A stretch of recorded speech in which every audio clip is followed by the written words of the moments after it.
Bienvenue à toutes et à tous sur la dernière table ronde de la journée où nous allons nous demander comment penser le développement d'un tourisme accessible, inclusif et accessible à tous. Pardon. Alors pour répondre à cette question aux multiples facettes, nous recevons Lionel Flasseur, directeur général d'Auvergne-Rhône-Alpes Tourisme et président du Fonds de dotation pour un tourisme bienveillant. Bruno Collin, directeur général de l'ODCVL, mais aussi Bruno Delamarche, directeur de Destination Fougères, et Didier Olivier, président du village coopérative, qui est donc à Mélionnec, au centre de la Bretagne. Bonjour à tous les quatre et merci d'être avec nous ce soir. Alors, on va peut-être commencer avec Bruno Collin. Je le disais à l'instant, vous êtes le directeur général de l'ODCVL, qui est un acteur historique de l'éducation populaire et du droit aux vacances pour tous. Vous êtes aussi président de l'UNAT Grand Est. Et donc, est-ce que vous pourriez nous dire comment est-ce que vous percevez justement ce tourisme inclusif? Quelle définition est-ce que vous en donneriez en quelques mots pour poser le sujet? Oui, donc le tourisme inclusif, pour moi, c'est la concentration de 3 ou 4 concepts. Le concept du tourisme durable, le concept d'un tourisme de projet, et puis le concept d'un tourisme de destination.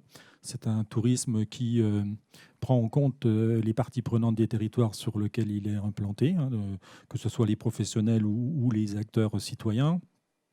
C'est un tourisme qui crée de l'emploi, qui crée des richesses par la qualité des contrats qu'il propose et la durée des contrats. C'est un tourisme qui est un tourisme culturel par sa capacité à éveiller la curiosité des touristes. C'est un tourisme qui prend en compte le patrimoine sur lequel les établissements sont implantés, et particulièrement le tourisme, le patrimoine environnemental. Et puis, je dirais que c'est un tourisme de transmission, c'est un tourisme d'acculturation. Très bien. Et alors, justement, là, on parle de tourisme inclusif. D'après vous, pourquoi est-ce que cette table ronde n'a pas été intitulée, n'a pas été formulée autour du tourisme social et solidaire, qui est plutôt l'expression consacrée d'habitude? Qu'est-ce qu'il faut en déduire? Alors, vous me faites plaisir en me posant cette question-là, parce que je me la suis posée, puisque en étant un vieux militant du tourisme social et solidaire, et tout ce que je viens d'énumérer comme définition, pour moi, c'est la définition du tourisme social et solidaire. Alors peut-être pourquoi un tourisme inclusif? Bon, peut-être parce que on a dans le tourisme aussi besoin de jeunisme un petit peu, donc il faut trouver de nouvelles appellations. Peut-être aussi parce que le tourisme social et solidaire est un peu connoté, tourisme pour les moins aisés, pour les pauvres. Ça fait pas rêver? C'est dommage, c'est dommage. C'est dommage. En tout cas, oui, c'est certainement vrai qu'il y a une représentation d'un tourisme qui est plutôt un tourisme pour une certaine partie de la population. Et puis, c'est peut-être aussi un tourisme qui, à l'heure actuelle, est un tourisme qui fait référence au groupe, au volume. Au volume, c'est-à-dire? Vous percevez une différence?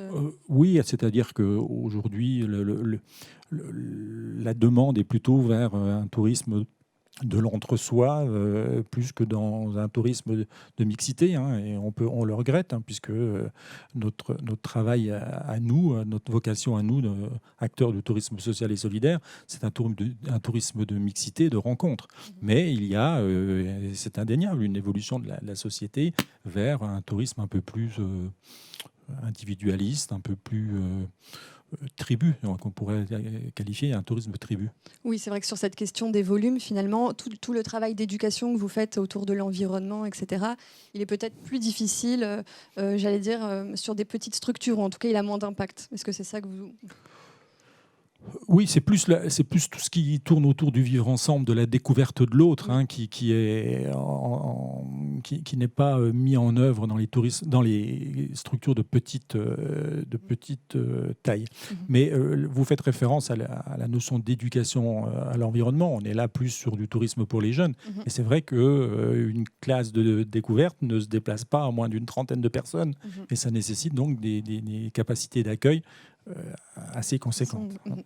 Alors, est-ce que vous diriez qu'aujourd'hui, le tourisme inclusif rencontre de nouveaux publics à l'aune de la crise ?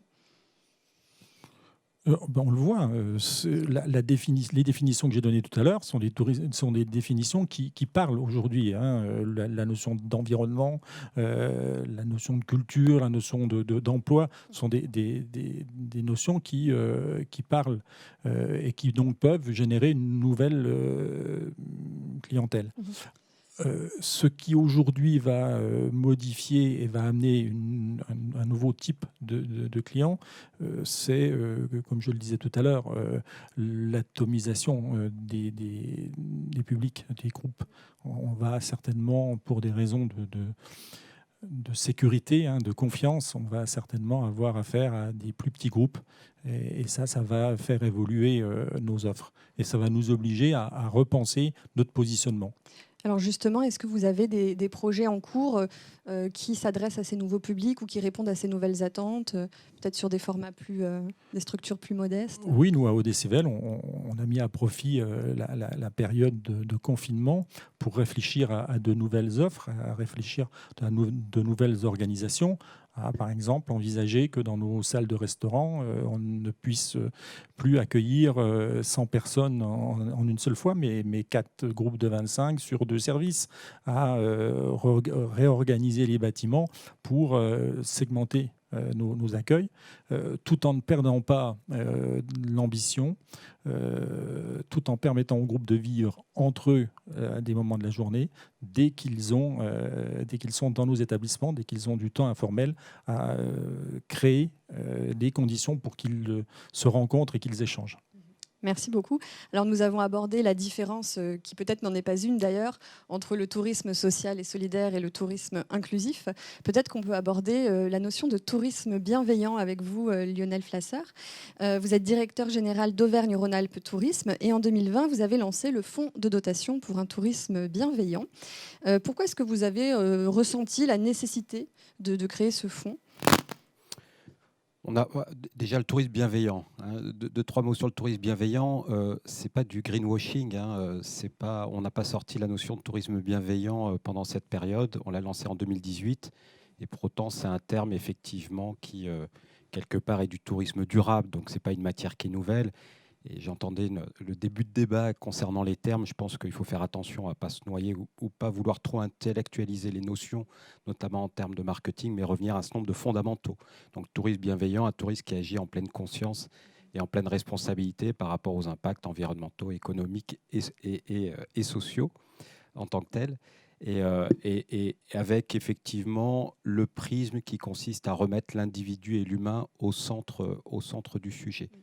Il y a un certain nombre de questions qui sont nouvelles, il y en a d'autres qui ne le sont pas. On a l'impression qu'on redécouvre la vertu de l'habitant, du voyageur et de l'habitant en tant que tel.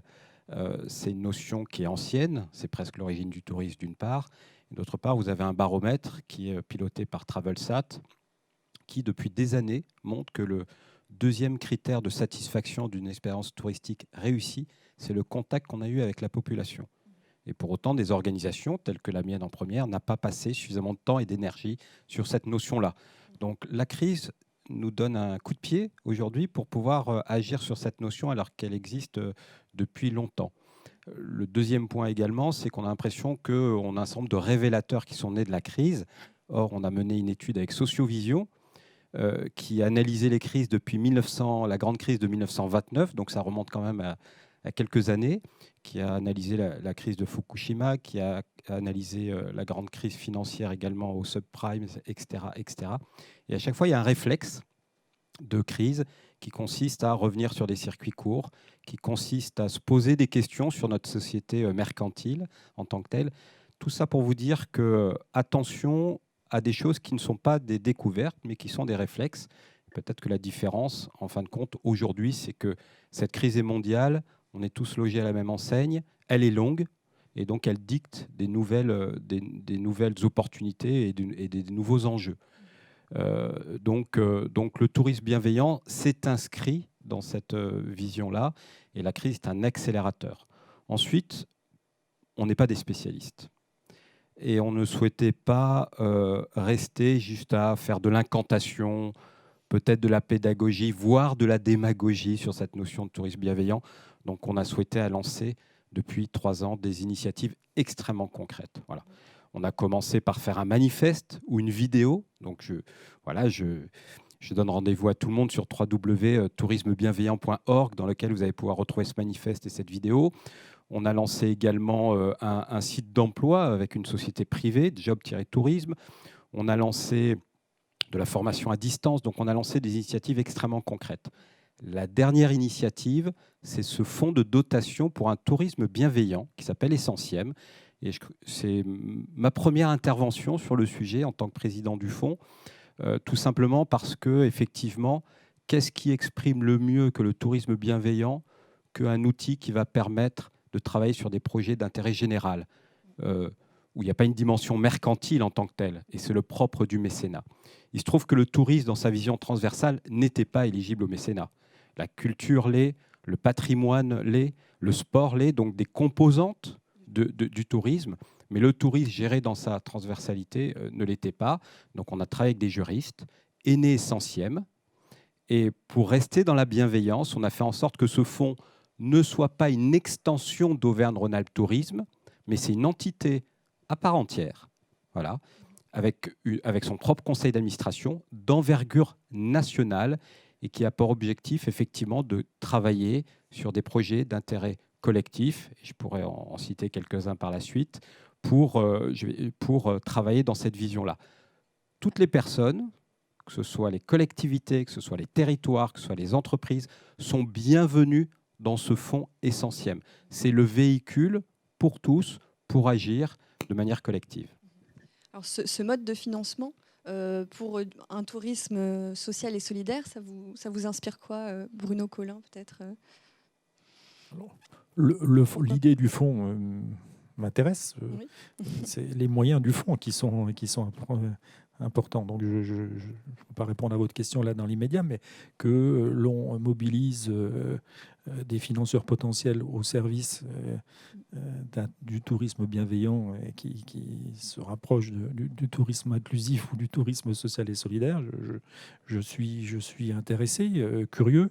Je suis aussi curieux de la définition de l'intérêt collectif, puisqu'on y met beaucoup de choses aussi derrière l'intérêt collectif. Donc, je trouve l'initiative particulièrement intéressante. Alors justement, quelle définition de l'inclusivité est-ce que vous portez avec ce fonds ? La définition, celle que vous avez donnée, et on la reprend. Et encore une fois, ne cherchons pas à soit opposer, soit à compléter, soit à rajouter des termes. Tourisme inclusif, tourisme durable, tourisme bienveillant. On est quand même dans la même veine et dans la même finalité. Le fonds, effectivement, il a cette vocation de pouvoir travailler sur des projets que vous défendez. Donc, vous êtes un spécialiste et je ne le suis pas. On a autour de la table des gens comme aussi divers que Club Méditerranée, qui est venu, donc Club Med, qui est venu dans le conseil d'administration. On a VVF également, qui est typiquement dans la thématique de l'intérêt général et du tourisme social. On a Vacances-Éole, on a Domaine Skiable de France, on a Webedia. Donc ça, c'est le premier cercle. Et le cercle est encore ouvert pour lancer un certain nombre de projets. Je vais être très concret. France Montagne, par exemple, a lancé durant l'été une opération qui s'appelait la Montagne solidaire, et qui visait à remercier les personnels de première ligne, notamment le personnel soignant, en offrant un certain nombre de séjours. 18 000 séjours ont été offerts à ce personnel-là. C'est passé par France Montagne, c'est passé par le fonds de dotation, et ça a permis effectivement à ces opérateurs privés qui ont donné des séjours, faire en sorte que non seulement que c'est du sens, mais aussi que ce soit défiscalisable à hauteur de 60%. Donc ils ont utilisé ce véhicule à la fois pour faire valoir, mais également pour avoir cet avantage financier. Donc c'est un exemple très précis. On en a d'autres. On voudrait faire partir 5000 jeunes à la montagne l'été prochain. On devait les faire partir cet hiver. On n'a pas pu pour des raisons que vous connaissez au travers des remontées mécaniques, en partenariat avec la NCV. Et donc, on trouve des mécènes pour, au-delà du dispositif de la NCV qui est quand même extrêmement bénéfique pour cette population, de plus en plus défavorisée. C'est un sujet d'actualité, les jeunes face au Covid. On a trouvé un mécène, en l'occurrence c'est Auvergne-Rhône-Alpes Tourisme, donc vous voyez, je joue un peu avec deux casquettes, pour pouvoir apporter une contribution financière supplémentaire et aller au-delà de l'offre qui était faite par la NCV. Donc des opérations comme ça, on peut en imaginer plein, dans le domaine du tourisme pour tous, dans le domaine de l'environnement et de l'impact du tourisme et environnement, mais également dans le domaine de la connaissance, qui sont les 3 domaines que nous avons jugés prioritaires pour lancer ce fonds de dotation. Alors justement, je vais vous laisser reprendre votre casquette d'Auvergne-Rhône-Alpes Tourisme, parce qu'on le disait tout à l'heure, le tourisme inclusif, c'est aussi faire vivre un territoire, intégrer ses habitants, et on le verra tout à l'heure avec vos 2 projets. Et je crois que justement, vous avez mesuré l'adaptabilité des habitants de la région au tourisme, et vous avez eu plutôt une bonne surprise. Oui, alors c'était à une époque qui semble lointaine. On parlait d'overtourisme à l'époque, alors qu'aujourd'hui, je crois que certains en rêvent. Et effectivement, on commençait à en parler sur notre territoire et il y avait un mélange des genres. Et donc, on a mené une grande étude, un baromètre, tout simplement pour savoir si les habitants de la région étaient ambassadeurs ou détracteurs du tourisme dans son développement. Voilà. Et donc, on a eu la bonne surprise, effectivement, on a 86% des habitants qui sont promoteurs du tourisme en tant que tel. On a uniquement 3,5% des habitants qui rejettent le développement touristique. Et au-delà de ces chiffres globaux, on rentre dans le détail et on est capable de voir que les habitants, en fin de compte, ils ont tout compris à ce que peut apporter un développement touristique pour leur territoire. Ils l'ont compris en termes de fierté de recevoir des personnes venant du monde entier, quelquefois. Ils l'ont compris également par rapport à cet accueil qu'ils peuvent apporter. Plus de 46% de nos habitants sont prêts à être volontaires, à jouer un rôle actif dans le développement touristique de leur région. C'est juste, alors pour moi, c'est une grande révélation, c'est extraordinaire. Ils comprennent également que dans leur vie quotidienne, le tourisme joue un rôle, parce que s'ils bénéficient de la dernière infrastructure, du grand événement culturel, de la rénovation de tel ou tel patrimoine, des moyens de mobilité, c'est aussi dû au fait qu'ils sont dans une grande région touristique. Donc tout ça, on l'a mesuré, et c'est une étude qu'on va reconduire, parce qu'un de nos travaux dans le tourisme bienveillant, c'est d'avoir créé des indicateurs du tourisme bienveillant pour arrêter de parler du tourisme uniquement par voilà le PIB, voilà la richesse économique créée, voilà le nombre d'emplois, mais également d'aller dans des indicateurs beaucoup plus qualitatifs. Et la satisfaction des habitants par rapport au développement touristique fera partie de ces indicateurs. Très bien, merci beaucoup. Alors, je pense que ces chiffres vous ont intéressé, Bruno. Vous êtes directeur de Destination Fougères en Ille-et-Vilaine, qui est à l'origine de l'appel à projet hashtag pour hébergement touristique d'avant-garde. C'est bien trouvé, il faut quand même le dire. Et c'est un projet qui est résolument inclusif, puisqu'il vise à proposer l'hébergement touristique de demain, mais aussi à devenir un lieu de vie pour la commune sur laquelle il s'installe, donc Rive du Couesnon. Est-ce que vous pouvez nous dire quelques mots sur la jeunesse du projet, sur ses objectifs? Je pense que ça fera écho à ce que vous venez de dire. Le projet est en construction, donc voilà, on est avec humilité, on essaye de porter des idées et de les transférer si nécessaire. Donc on en est aujourd'hui on va dire aux 3/4 du projet. Hein, et si on fait genèse et mise en œuvre au regard de l'objectif de la table ronde, on n'était pas forcément au départ sur cet objectif-là, c'est-à-dire un tourisme inclusif. Au départ, l'idée elle est d'abord sur la question effectivement de la rénovation du patrimoine. Hein, si on prend la Genèse, c'est un patrimoine qui mérite rénovation. Ça, évidemment, c'est un presbytère c'est un ancien presbytère. Hein, comme beaucoup le savent, patrimoine souvent important dans les petits bourgs et souvent vide. Voilà, donc des questions autour de cette rénovation. Et puis, deuxièmement, des questions de dynamisme des centres-bourgs. Hein, les centres-bourgs sont des lieux où il se passe des choses. On a plutôt tendance à parfois dire l'inverse. Donc, l'idée, c'est d'aller dans cette direction-là. Et enfin, l'idée d'une volonté politique autour du bien commun, du patrimoine, et de sa propriété multiple, hein, notamment celle des habitants, celle d'un conseil municipal, et puis celle des touristes, des visiteurs. Et enfin, l'idée aussi, hein, que les pouvoirs publics, hein, on accompagne beaucoup d'opérateurs privés, mais on a aussi un discours sur la capacité de l'opérateur public à conduire des projets. Et donc, au sein de l'Office, on a décidé d'aller chercher cette volonté en faisant un appel à candidature. On voulait, on en était à notre 4e projet, on va dire, de gîte public, hein. On cherchait une 4e commune. On a une quinzaine d'années d'expérience autour de ces projets-là qui fonctionnent bien aujourd'hui. Et à la base, l'idée, en toute humilité, du futur ou de l'avant-garde, c'était un peu de technologie, disons-le, hein. Et petit à petit, notamment, le projet architectural d'un point de vue énergétique est assez ambitieux, voire très ambitieux, soutenu par l'ADEME. Et petit à petit, s'est imposée l'idée de cette intégration, de ce tourisme inclusif, évidemment bienveillant, durable. Voilà, pareil, je partage, hein, les termes, c'est pas important, c'est l'opérationnalité qui compte, c'est le pas à pas. C'est le work in progress, comme on dirait dans le digital, c'est-à-dire on fait les choses en débattant longtemps, mais une fois qu'on a débattu, on est dans l'opérationnalité. Et aujourd'hui, eh bien, effectivement, les travaux ont démarré, la commune a été sélectionnée, il y a un travail de conseil municipal qui est remarquable, vraiment remarquable, parce qu'on n'est pas face à des élus qui idéologiquement voulaient porter le projet, ils voulaient rénover un gîte point, hein, rénover un hébergement point, et aujourd'hui, notamment avec l'impulsion proposé par le conseil régional autour de ce concept-là du tourisme social, solidaire et intégré, hein, c'est une ligne de financement de la région Bretagne, eh bien, on est arrivé à un moment là où on a fait une programmation architecturale basée sur le partage. C'est-à-dire que j'entends parfaitement ce côté tribu, on veut être peut-être dans des espaces fermés. Eh bien, le groupe de travail qui a pensé ce gîte, à un moment, a décidé de faire des gîtes. Il y aura une petite vingtaine de places, hein. C'est 4 gîtes qui peuvent se louer individuellement, mais à la base, c'est fait pour louer en partage, voilà, avec notamment un grand séjour partagé. Et il y a 4 zones tampons autour de ce gîte, hein. Il y a la cour qui doit être une zone tampon avec les habitants. Il y a le jardin qui doit être une zone tampon avec les jardiniers locaux. Et voilà, il y a une grande grange, hein, ce qu'on appelle dans le lieu une grange à dîmes, qui doit être un lieu de culture partagé avec d'autres personnes. Et puis il y a 2 hectares de champs qui doit être un lieu d'agriculture. On l'espère en tout cas. Et on avance pas à pas avec à chaque fois un débat en conseil municipal.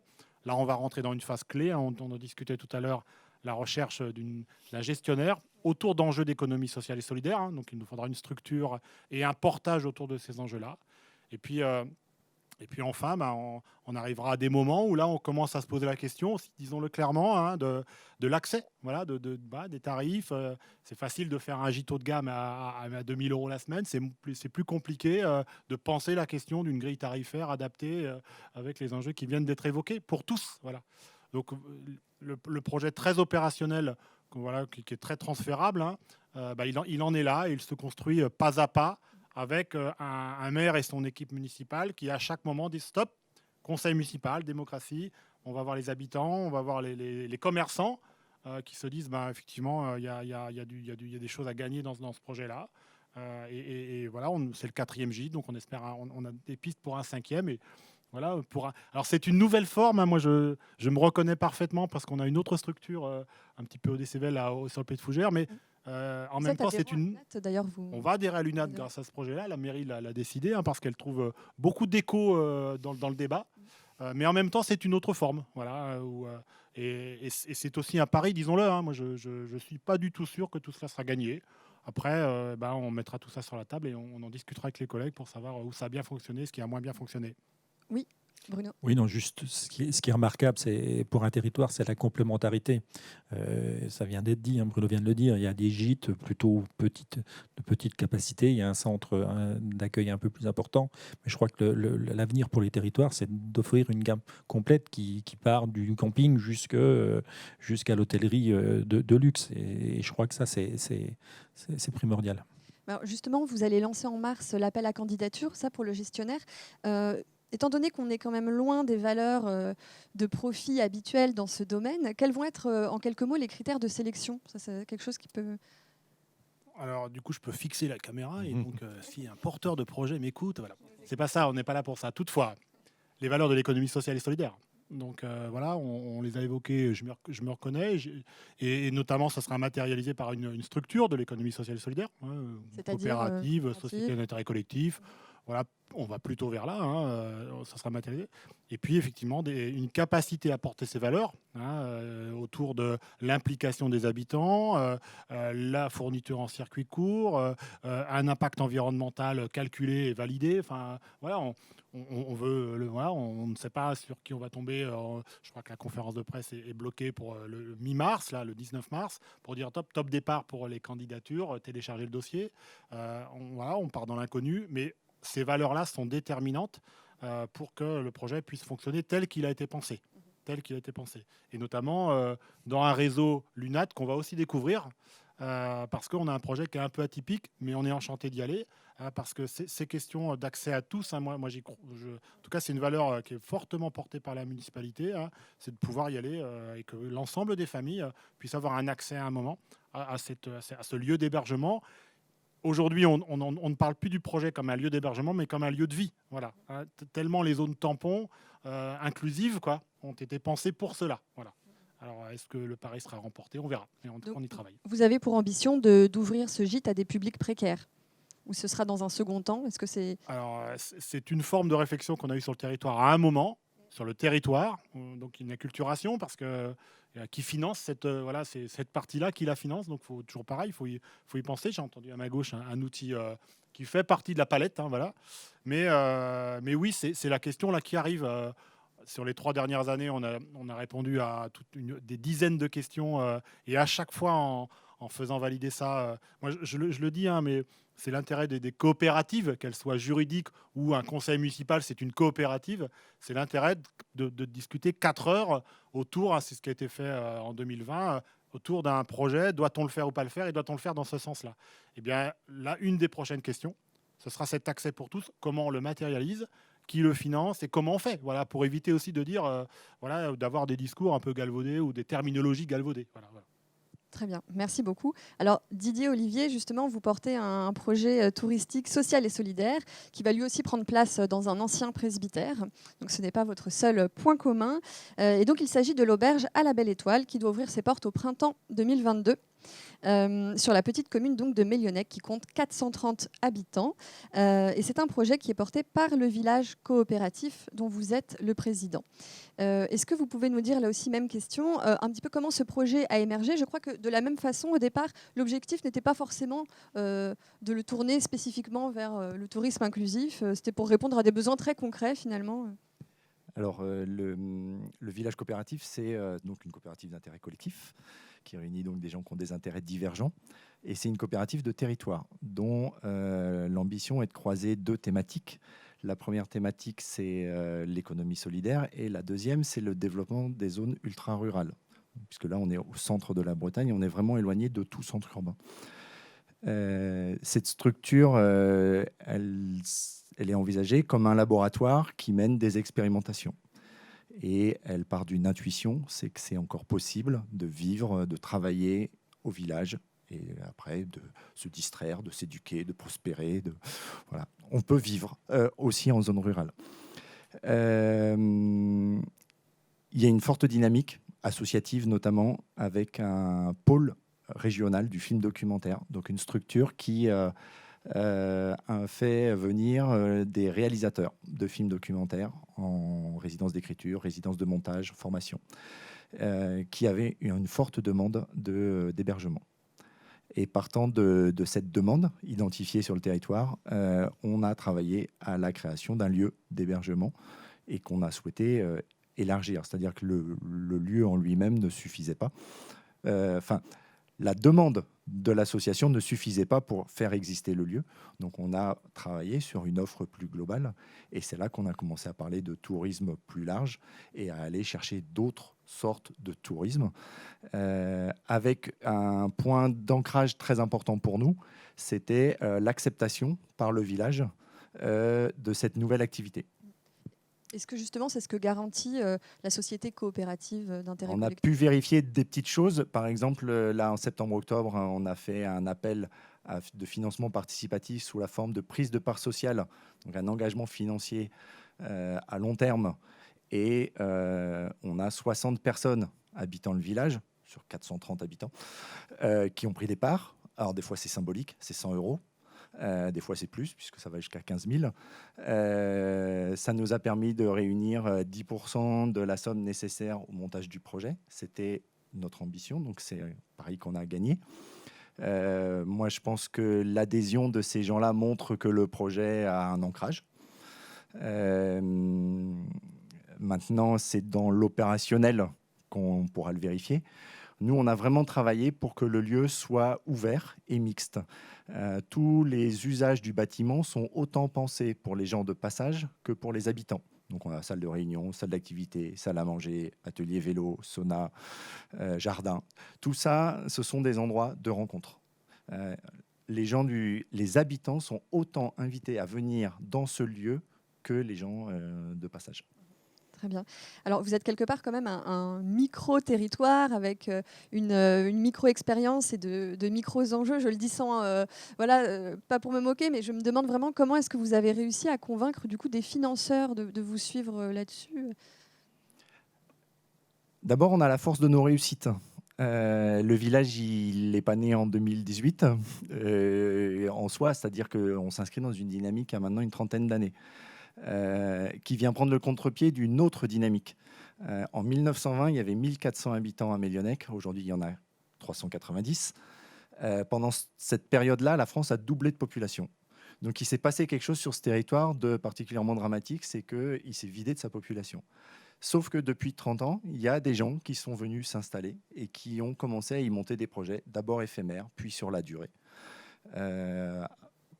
Personnellement, moi, je suis arrivé il y a 20 ans, j'ai monté une boulangerie. Il va de soi que personne n'a cru à cette boulangerie. Et quand je dis personne, j'étais un peu tout seul.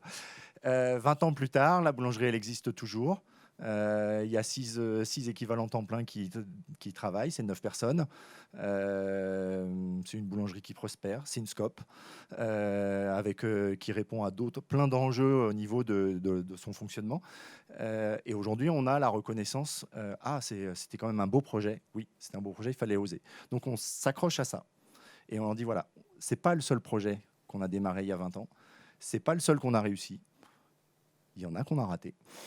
Mais faites-nous confiance sur celui-là. Et c'est pas simple. Bon, voilà, j'ai la liste des banques qui n'ont pas suivi. Oui, j'imagine. Et quand même, comment est-ce que vous comptez garantir la viabilité économique du projet sans tomber dans l'élitisme ou l'entre-soi dont on parlait tout à l'heure au niveau, par exemple, de la politique tarifaire? Qu'est-ce que vous envisagez? Alors déjà, c'est un projet qui est adapté à son territoire. Il est tout petit. C'est quand même une structure avec 38 lits. Donc, remplir l'auberge, c'est trouver 38 personnes pour une nuit. On est dans une zone émergente au niveau tourisme. On est au bord de la Vélodyssée. Il commence à y avoir du passage, du piéton, de cyclistes. On va aussi beaucoup travailler sur la communication autour de ce qui se passe dans ce village. C'est un village qui témoigne, quand on s'y promène, d'une envie de vivre à la campagne, d'une envie de vivre sur des valeurs liées à l'économie sociale. Et donc, ce projet, dans ses tarifs, on le veut qui nous ressemble. Donc, on va chercher à faire d'abord du tourisme accessible. En fait, la question ne se pose pas pour nous. On a pensé le lieu pour ça. Donc, c'est une auberge, c'est-à-dire qu'on peut y venir juste pour une nuit et en réservant un lit. Donc, c'est des tarifs très accessibles. On peut y venir pour plus longtemps, on peut trouver un confort supérieur.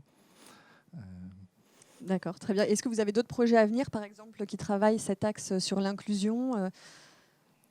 Là, on parlait de l'auberge. Est-ce qu'il y a d'autres choses qui vont venir se greffer autour pour créer un projet plus large? On va avoir besoin aussi d'une offre touristique qui soit particulière. On va beaucoup axer sur la découverte de notre environnement, de cette nature qui est encore préservée. On va travailler sur la réouverture de chemins de randonnée. On est une commune où il y a des chemins creux. Passer 2 ou 3 heures à randonner dans les chemins creux, je pense que c'est quelque chose de très particulier et sympathique.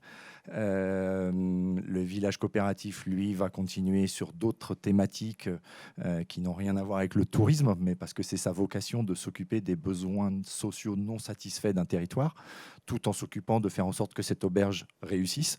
Voilà, on en reparle dans 3 ans. Et puis... C'est déjà pas mal. Hein. ouais. Est-ce qu'il y a aujourd'hui des réseaux qui vous permettent à tous d'entrer en lien? Parce que vous avez quand même des projets qui ont pas mal de points communs, tous les deux, par exemple. Sans doute que l'ODCVL est intéressé aussi par ce type de projet, pourrait s'en inspirer pour s'adapter aux tendances, etc. Est-ce qu'aujourd'hui ça existe ou est-ce que c'est un petit peu chacun de son côté et chacun essaye de se débrouiller? Est-ce que vous défrichez le terrain tout seul? L'UNAT existe, hein, et ça a été cité par mes 2 collègues, donc c'est un réseau, c'est une union qui regroupe différents opérateurs, donc c'est un moyen. Maintenant, je dirais que Pour autant, est-ce que les approches sont pas réconciliables? Je ne voudrais pas vous opposer, mais c'est vrai qu'on n'est pas sur les mêmes volumes, on n'est pas... Non, mais on est complémentaires. Voilà, je crois ça. que ce qui est le plus important à retenir, c'est la complémentarité. Puis, je me permets, quelque part, là, vous êtes en train de faire du réseau. Tout Là, à c'est fait. une approche communautaire. Non, mais ce que je veux dire par là, c'est que des réseaux, il y en a des tonnes. Et d'ailleurs, encore une fois, nous, on n'est pas des spécialistes. Quand on commence à mettre le doigt dans l'engrenage du réseau, il y en a dans tous les sens. On vient de rejoindre récemment Acteurs pour un tourisme durable. Ça fait partie aussi d'un des réseaux. Après, effectivement, le digital fait que, en fin de compte, les réseaux peuvent être exponentiels et informels. Quand tout à l'heure, vous parliez de micro-initiatives, puisqu'on joue sur les termes et puisqu'on veut marketer les termes, on pourrait parler de Fab Lab. Tiens, moi, je vais utiliser un autre terme. Et d'un coup, ça prend une connotation juste extraordinaire. Donc, monsieur est en train de montrer un Fab Lab qui peut être un exemple dans la France entière de la manière de développer une forme de tourisme avec une grande agilité dans le modèle. Et je pense que ça, c'est extrêmement intéressant d'avoir des lieux et une consistance très agile. Et quand vous lui posez la question sur le modèle de financement, mais il n'y a pas un modèle de financement, comme il n'y a peut-être pas un modèle économique, mais il y en a des multiples qui vont jouer en fonction de la saison, en fonction du public, en fonction même des jours de la semaine, en fonction du contexte actuel et l'agilité dont il faut faire preuve actuellement. Et donc, c'est ces modèles agiles, coopératifs, qui peuvent perdurer dans le temps. Oui, Bruno. Oui, le réseau de l'économie sociale et solidaire. En Bretagne, c'est la CRES, hein, la chambre régionale, avec ses pôles, qui sont des réseaux intéressants et techniquement et politiquement, enfin idéologiquement, pour concevoir un projet. Je dois dire qu'en Bretagne, le conseil régional joue son rôle aussi régulièrement de mise en relation hein, des acteurs comme aujourd'hui, et c'est fait tous les ans. Et puis, je le dis aussi pour demain, pour nous, là, sur Rive du Couesnon, même si moi je ne suis qu'un accompagnateur de la commune, hein, c'est vrai que nous, on va regarder, je ne suis pas un spécialiste, hein, tous ces habitants qui décident que leur avis, hein, ils ne le mettent pas via un avis sur un smartphone et pourquoi pas sans le nom et prénom, mais le soir en réunion pour débattre, etc. Tous ces communes-là, coopératives, voilà, il y a une forme de fierté dans aussi de pouvoir participer à ce type de projet-là. Et bien, ces réseaux-là, il va falloir qu'on les trouve, voilà, parce que voilà, on n'est plus dans une commune où voilà, on le sait, hein, tout reste à construire, rien n'est gagné, mais voilà, venir dormir, faire la navette, tout ça c'est bien. Participer, voilà, j'entends Mélionnec des choses qui sont voilà, évidemment qu'on a envie de voir partout. Participer en débattant et en construisant, c'est plus agréable que voilà, de faire un like. Voilà. Donc c'est là que ce réseau-là de communes doit à un moment être mis en évidence aussi. Voilà. Communes et autres. Voilà. Très bien, merci beaucoup. Est-ce que je voulais peut-être pousser un petit peu sur l'inclusion, puisqu'on est quand même le 8 mars, donc la journée des droits des femmes. Je vous emmène sur ce terrain-ci, parce que c'est la table ronde qui finalement s'y prête le mieux, je trouve. Parce que là, on est en train de parler ensemble de changements dans l'approche aussi, dans la façon de penser les projets touristiques, dans la façon de penser les hébergements. Je vais juste vous citer un petit chiffre. Sur ces 2 journées, moi, je vais interroger, j'allais dire, en tout cas recevoir sur ces tables rondes 26 personnes. Sur ces 26 personnes, il y a 18 hommes et 8 femmes. Et donc, je voulais vous demander un petit peu à tous, dans des projets qui sont très différents, des structures très différentes, comment est-ce que vous travaillez aujourd'hui à l'inclusion aussi des femmes ? dans la conception des projets. Bruno, par exemple, je crois qu'au sein de l'Office de tourisme, vous avez en tout cas une réflexion autour de ça. Alors, éviter de faire des coups, voilà, y compris des coups médiatiques. Nous, on a la chance de porter un projet, pour ce qui est du coup là de la structure que j'anime, l'Office de tourisme, de transformation. Et comme toute structure, elle a besoin de s'adapter au-delà de se transformer. On s'adapte en permanence et on en parlait tout à l'heure. Il va falloir s'adapter aussi à la sortie de cette crise ou à la suite de cette crise et proposer autre chose. Certainement, les comportements changent et notamment chez nous, les fréquentations changent, les manières de consommer changent et très vite. Donc, plutôt que de faire des coups, l'idée... voilà, c'est d'écrire un vrai projet de responsabilité sociale, voilà, qui va faire partie, là, c'est une des composantes de la transformation de l'Office. Il y a un changement de service, un changement d'accueil, et puis changement autour de la responsabilité sociale, en ayant effectivement conscientisé les efforts qui sont à faire et structuré les réponses. Moi, je crois surtout à éviter de faire des coups. Voilà, je n'irai pas plus loin, mais l'idée, c'est de l'écrire, de le partager, et d'en faire un fil stratégique de l'outil qui est animé. Il s'agit en fait de repenser un peu votre politique de RSE, ou en tout cas peut-être même d'en créer une. Qui n'a pas encore été pensée. On est tout petit, voilà. Oui, bien sûr, l'Office, voilà, on est tout petit, donc maintenant il faut le penser. Oui. Voilà, et comme les tout petits à côté des plus grands, comme ce qu'on vient d'évoquer tout à l'heure, il n'y a pas à rougir, mais il y a aussi à faire sa part, comme le Colibri, on fait notre part. Donc notre prochaine part, c'est d'écrire un document cadre doté d'une feuille de route précise pour transformer ce qui aujourd'hui ne se transforme pas. Ça ne se transforme pas par le naturel. Voilà, il faut être à l'aise avec cette question-là, il faut l'accompagner, y compris en rupture. À l'ODCVL, est-ce que vous prenez votre part ? Oui, bien entendu. On est sur l'écriture à l'heure actuelle de notre propre référentiel RSE. Et bien sûr, la place de l'emploi des femmes dans la coopérative est présent. On a 68% de femmes. C'est à peu près pareil dans le secteur du tourisme. Oui, mais peut-être plus significatif, puisque vous avez fait la remarque sur les personnes que vous interrogez. Il n'y a qu'un seul directeur général. Aujourd'hui, c'est un homme, donc c'est difficile. Mais sur notre comité de direction, on a 3 femmes et 2 hommes. Donc, c'est plutôt équilibré. Mais ça a nécessité, effectivement, de mettre ça en perspective, d'y réfléchir. Non pas pour dire on recrute des femmes pour des femmes, mais d'être attentif à ouvrir nos emplois dans l'organisation du temps de travail, dans la possibilité qu'on donne à nos collègues d'avoir une vie en dehors de l'activité professionnelle. Ça nécessite une mise en perspective, effectivement. Et dans l'accueil des visiteurs, est-ce que c'est un axe que vous travaillez aussi ? Oui, c'est-à-dire, par exemple, dans les activités que vous proposez, faire attention à ce que ce ne soit pas nécessairement genré. Est-ce que ce sont des choses que vous... Alors oui, de fait, on a, nous, une approche qui est une approche du sur-mesure. On répond aux demandes spécifiques des groupes qui viennent chez nous. Et donc, je suppose qu'on répond, et comme on accueille autant d'hommes que de femmes, on répond à leurs besoins. Alors, c'est peut-être un peu plus vrai pour les séjours des colonies de vacances, puisqu'on est organisateur de colonies de vacances. Et c'est vrai que si on prend des projets autour de l'équitation, on a pu remarquer qu'on avait plus de femmes, plus de jeunes filles que de garçons. Mais ça reste une activité et on propose l'activité. Très bien. Didier Olivier, je vois que vous souhaitiez réagir. Une des premières choses qu'on a pu, nous, essayer de faire, c'est déjà d'ouvrir le sociétariat. Donc, c'est une forme d'inclusion. Moi, je suis responsable de 2 coopératives. La première, dans laquelle la part sociale est à 30 €. La deuxième, elle est à 100 €. C'est aussi permettre à tout un chacun de pouvoir devenir sociétaire d'une structure et de mettre son épargne au profit d'un projet visible.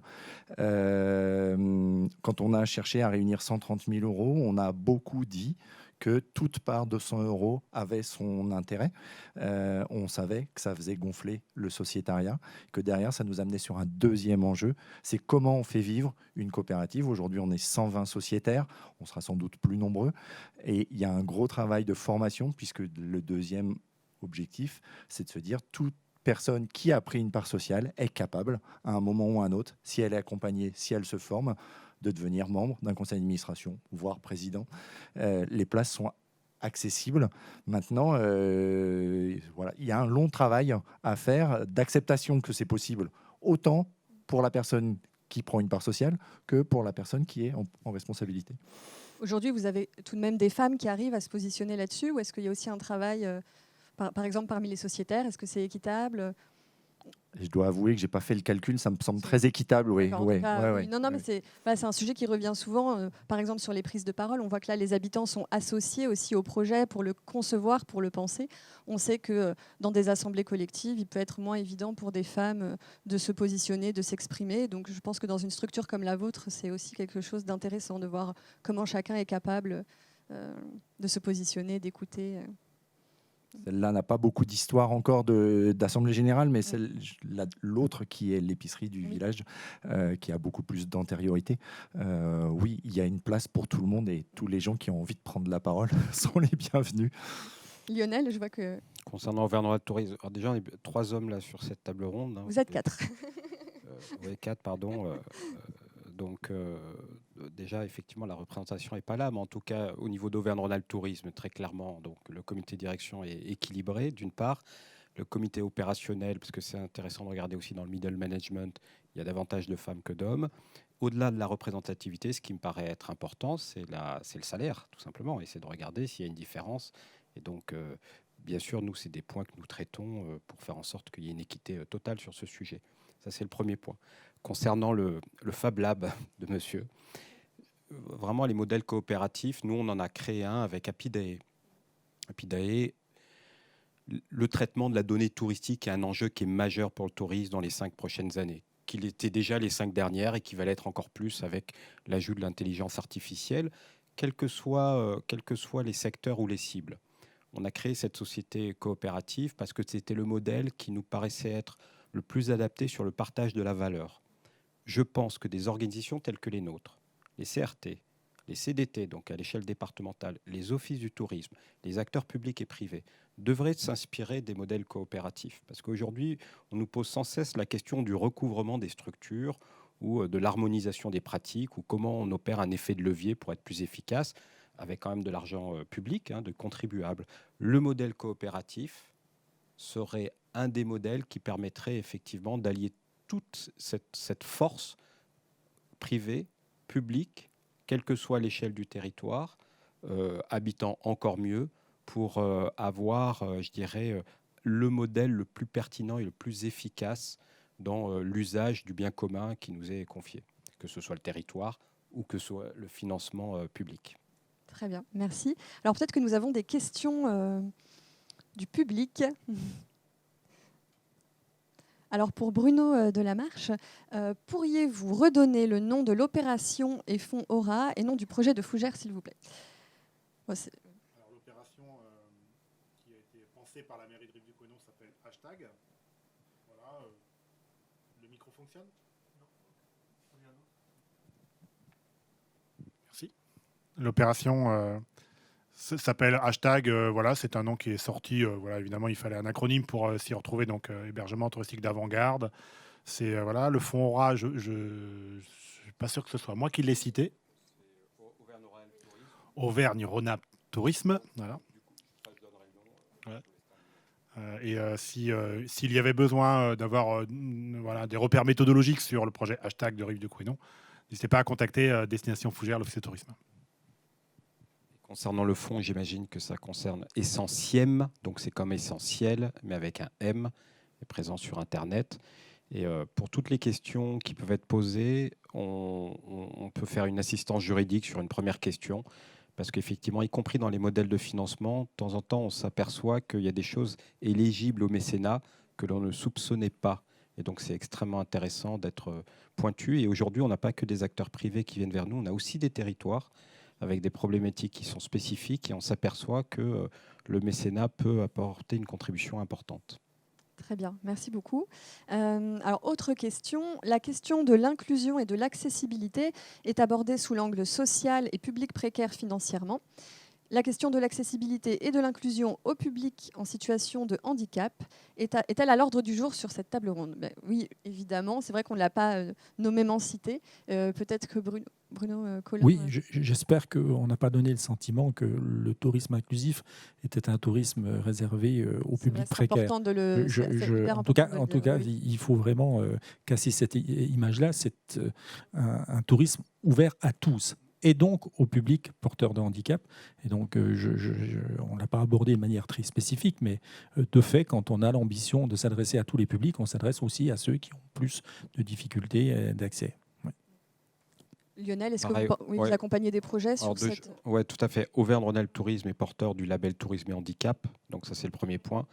Deuxième point, on a lancé une nouvelle démarche qui s'appelle H+, qui permet de commencer de mettre le pied à l'étrier, parce que tourisme et handicap est une norme qui est importante, qui est très importante.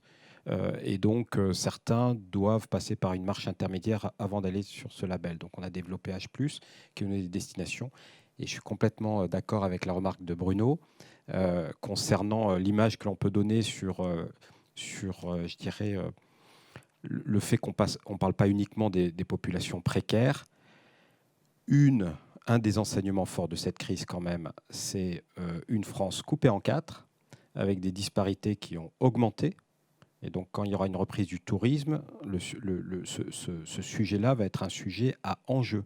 Comment on fait en sorte que ce secteur reste accessible au plus grand nombre? Donc ça, c'est le premier point. Pour éviter d'amplifier la fracture d'une part, et d'autre part, pour ne pas mettre dos à dos la durabilité, tout ce qui est environnemental, et l'accessibilité économique. Parce qu'on peut vite partir dans des démarches de bobo, environnementales, bobo, qui concernent 20-25% dans les préoccupations principales de la population française. C'est-à-dire que 75%, même s'ils y portent, c'est un sujet à enjeu, ce n'est pas leur première motivation. Et l'économie va reprendre le dessus sur les premières préoccupations. Donc c'est véritablement un spectre large, premier point. Deuxième chose, effectivement, l'inclusion, ce n'est pas simplement le rapport à l'économie et le rapport à l'accessibilité au prix en tant que tel. C'est beaucoup plus riche que ça. On l'a dit, le rapport à l'habitant, le rapport à l'artisanat local, par exemple, au savoir-faire du territoire que nous visitons. Enfin, il y a énormément de choses sous cette notion. Très bien, merci beaucoup. Alors, une autre question encore. Décidément, le sujet passionne. Fort de ces très belles expériences, savez-vous évaluer l'impact de ces projets en termes d'attractivité sur le long terme, dans l'idée d'un rayonnement du territoire qui porte cela, que la plus-value économique locale, la dynamique du vivre ensemble entre habitants et visiteurs, etc. Est-ce que l'un de vous souhaite répondre ? Alors, petit point sur les dynamiques d'évaluation, hein, voilà, empirique ou pas, et on va dire observatoire ou observé. Moi, pour le projet que j'accompagne, que nous accompagnons, c'est un projet public, donc les indicateurs, ils ne sont pas si compliqués que ça, hein, notamment la capacité d'une équipe municipale à être renouvelée, par exemple, c'est un indicateur. Voilà. Mais effectivement, j'estime que il va falloir poser notamment des indicateurs de plus-value économique, notamment sur cette capacité aussi à faire vivre un territoire. Voilà, oui, on est fier de ce territoire, on le fait vivre, mais une fois qu'on l'a dit, comment on le mesure? Donc il va falloir mesurer ça localement. L'étude qui a été faite sur Hashtag l'a proposé. Impact économique de ce type de projet. Mais il va falloir aller plus loin. Et puis deuxièmement, et je pense que là, moi je ne suis pas un spécialiste, sur le vivre ensemble, comment on va tendre le micro à une population. Alors j'entendais les statistiques de Auvergne-Rhône-Alpes hyper intéressantes que je ne connaissais pas, sur l'envie d'être ambassadeur plutôt que l'envie de voilà. Il va falloir à un moment aussi regarder si à notre petit niveau, hein, c'est le tourisme, hein, on participe d'un mouvement plus global, hein, qui est le vivre ensemble. Ouais, c'est écrit là et c'est certainement voilà. Mais ça va demander un peu de volonté, de courage, mais ça fait des années que ça dure. Il va falloir le faire.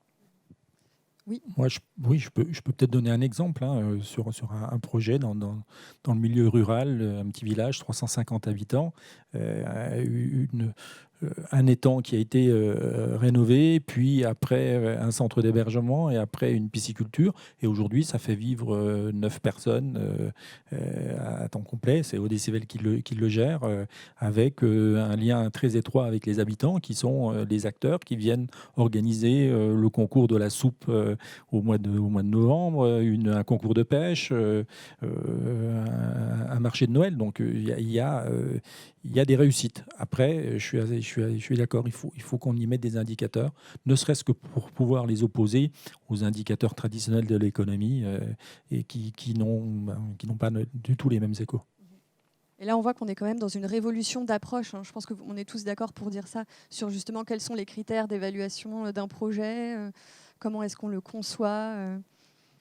Oui, donc, il faut enrichir les indicateurs. Et après, nous, notre posture, c'est de ne pas mettre dos à dos durabilité et croissance. Didier, Olivier, alors que certains, ce n'est pas le cas. Ne pas mettre à dos durabilité et croissance, vous qui êtes dans une démarche plutôt militante, il me semble. Oui, avec quand même évidemment de la croissance. Enfin, on accompagne et on développe. Nous, on a un indicateur, c'est l'école. On est 400 habitants et il y a plus de 40 enfants dans l'école primaire. Donc, tant qu'il y a des enfants dans l'école, on se dit que la dynamique, elle a une chance d'être prolongée. C'est quelque chose qu'on voit au quotidien, parce que les sorties d'école, ça fait du bruit.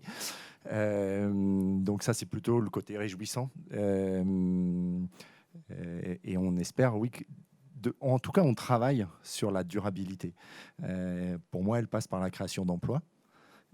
C'est aussi à un moment donné un combat qu'il faut mener à travers toutes nos structures de l'économie sociale, dans lesquelles on a beaucoup pris l'habitude de faire appel au bénévolat. Et sans dire qu'il ne faut pas être bénévole, sans tout ça, mais en disant qu'il faut aussi créer des emplois, parce que c'est ça qui fait que les gens peuvent rester, habiter sur ce territoire. Et en remontant, l'expression est parfois pas adossée à économie sociale et solidaire, mais pour créer des emplois, pour créer de la valeur, il y a un moment, il ne faut jamais oublier que le social et solidaire ou l'économie sociale, c'est l'économie, donc c'est de la création de richesse. Voilà. Et j'entends ne pas les opposer parce qu'il faut bien créer de la richesse pour pouvoir derrière la redistribuer et avoir des ambitions qui peuvent être à la hauteur de ce qu'on vient d'évoquer. La création de richesse reste une des clés. Il faut trouver les cadres de cette création de richesse, durable notamment. J'imagine que l'expérience de Mélionec doit vous donner de l'espoir pour Hashtag. Ouais, c'est possible. Bon, très bien. Écoutez, ce sera le mot de la fin. On va rester sur cette note optimiste. Merci à toutes et à tous de nous avoir suivis. Je vous dis à demain pour de nouvelles rencontres en Bretagne. Merci beaucoup. Merci à tous les quatre. Merci.